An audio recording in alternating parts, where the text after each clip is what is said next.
Oi, gente! Nós estamos falando sobre a cosmovisão bíblica e as ideologias.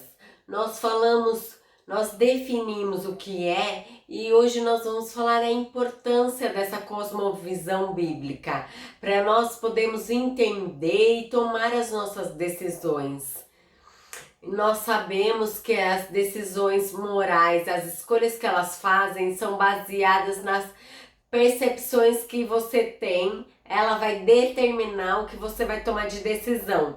Em Provérbios 3, do 5 a 8, diz: confia no Senhor de todo o teu coração e não te estribes no teu próprio entendimento. Sim, muitas vezes a gente se perde, erra, porque nós ficamos no próprio entendimento, naquilo que eu acho, naquilo que eu penso.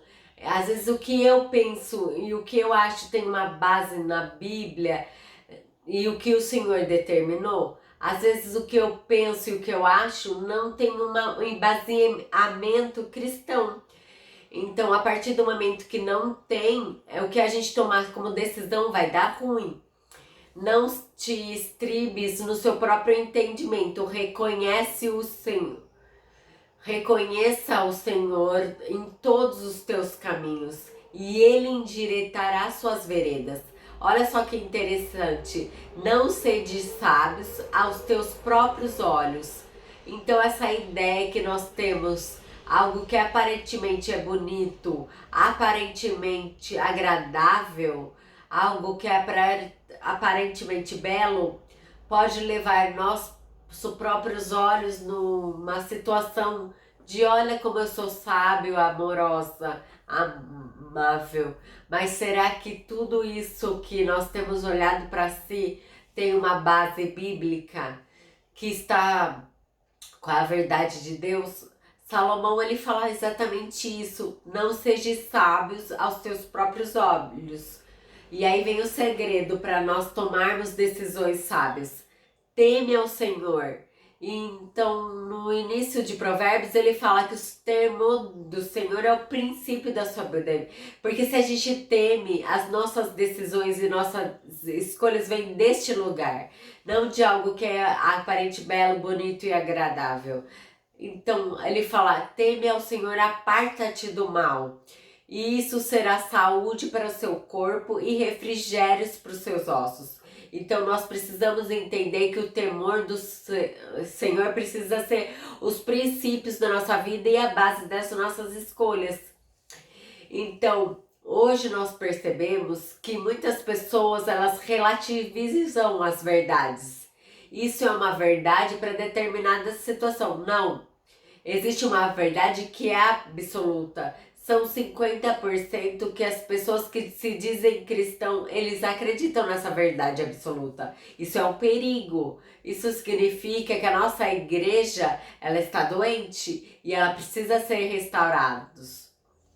E precisamos incentivar e trazer as pessoas num relacionamento íntimo com Deus, ter o caráter de Cristo, não só se envolvendo nas obras de Cristo, mas buscando esse relacionamento pessoal, buscando como base a tomada de decisão. 14% dos adultos cristãos dependiam da Bíblia como sua moral e criam na sua verdade absoluta. Ou, em outras palavras, 14%, a decisão de aceitar o valor da morte de Jesus não traz em si mesmo, um grande impacto sobre a vida das pessoas que estão enchendo a igreja evangélica. A verdade da salvação, do temor a Deus, não são baseadas nisso. E isso é algo muito preocupante. A principal razão das pessoas não agirem como Jesus é porque elas não pensam como Jesus ou não têm a maturidade espiritual para conhecer. Nós precisamos entender que o que tem na igreja são pessoas que conhecem a Jesus, aceitam o fato que eles morreram na cruz e ressuscitou, mas eles não buscam ter o caráter de Cristo. Então elas não vão elas vão manifestar, mas elas não têm um relacionamento íntimo, elas não conhecem de verdade de quem é Jesus. quem é o Jesus, o Deus Pai, Deus Espírito Santo. Vamos pensar no bebezinho. Se você chegar para o bebezinho, ele vai perguntar quem é seu pai. Primeiro é que ele não vai conseguir falar.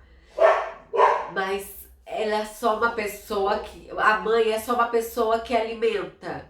Então o limite de uma criança pequenininha, quando você pergunta de 3, 4 anos, ela vai descrever o seu pai. Ele vai falar que trabalha, ele cuida de mim. É só isso.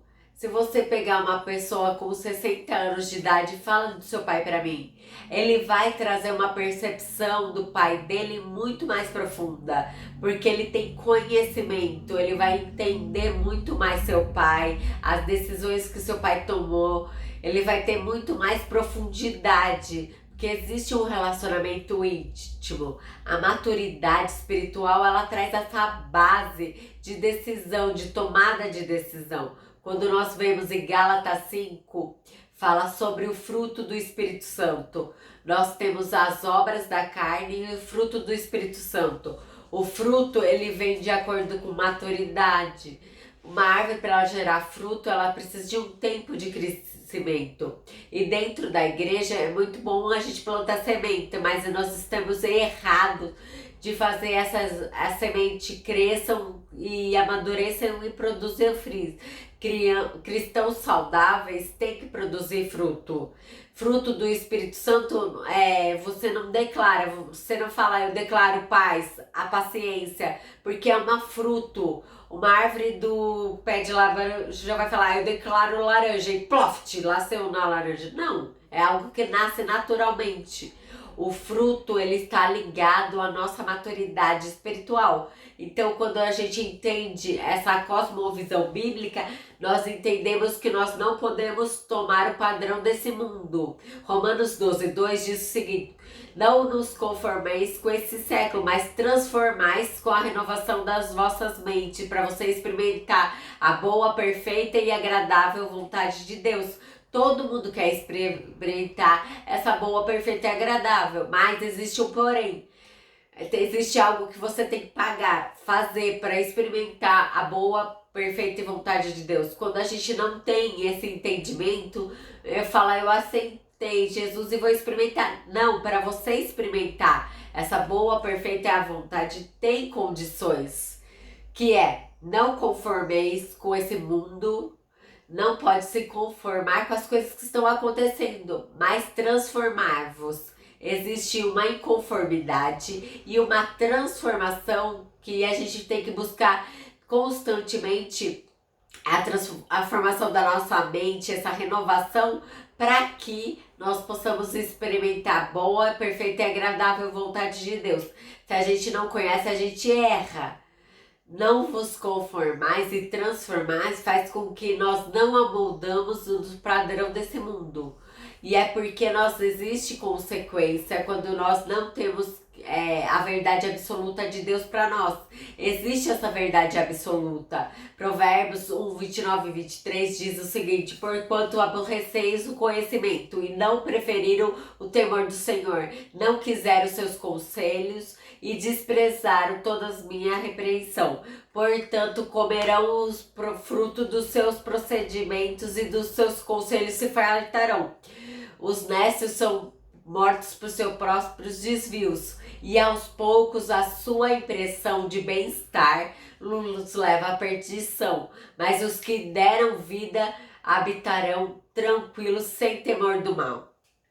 Não é só porque você está bem, se você tem a impressão que está do bem-estar, que você está no lugar certo. Se essa sensação de bem-estar não tem uma base bíblica absoluta, a palavra de Deus está dizendo que você é mau. E isso é algo que você precisa entender. E você precisa deixar na cruz os nossos achômetros de verdade e buscar em Deus as verdades absolutas dele. Uma das formas de nós alcançarmos a vontade de Deus é não nos conformarmos com esse mundo.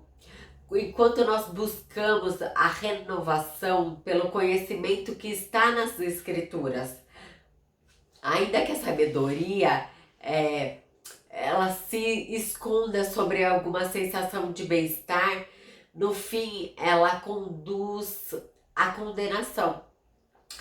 Pense nisso, o quanto a Bíblia é a base de tudo, e quantos princípios tem nela, e quantos livros foram escritos através dela. Dê um like, se inscreva no nosso canal e amanhã nós continuaremos mais um pouquinho sobre esse assunto. Até!